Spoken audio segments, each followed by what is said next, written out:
is it time to make Mercia great again? Now, for that to be a conversation worth having, we need to know when Mercia was great to start with. I'm looking forward to chatting at the Cirencester History Festival, which is why I've come here to Cirencester's fabulous Roman amphitheatre. The Roman period, of course, was before the Anglo-Saxon period, but something happened somewhere around here that is relevant to the story. So in the year 628, 3 Anglo-Saxon kings fought a battle in Cirencester. The protagonists were King Penda of Mercia against the kings Kinigles and Cuichelm of the West Saxons. So says the Anglo-Saxon Chronicle. The Chronicle goes on to say that after the battle, the kings came to an agreement.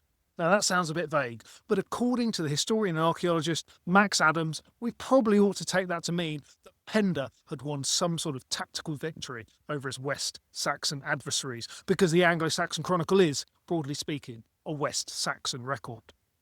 My name's Dave Musgrove from HistoryExtra, and I love this amphitheatre in Cirencester. It's great, and it's the sort of place that the Anglo-Saxon kings might have come to reach this sort of agreement. Now, the thing about Penda was that he seems to have been a very capable warrior, scoring victories over not only Wessex, the West Saxons, but also the other Anglo-Saxon kingdoms at the time, East Anglia and Northumbria. He lived violently and he died violently, killed in battle in the year 655.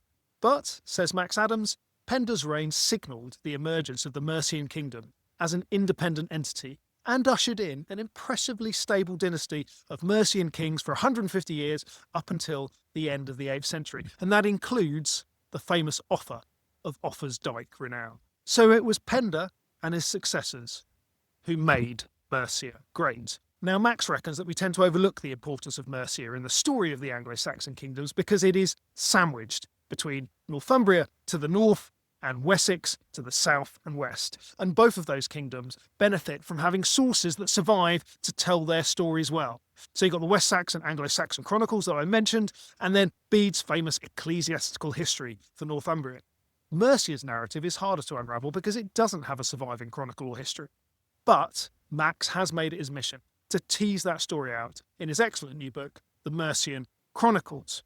That is why I'm looking forward to chatting to him at the Cirencester History Festival, of which HistoryExtra is a sponsor, on Sunday, 26 October, when I am going to be asking him if it is indeed time to make Mercia great again.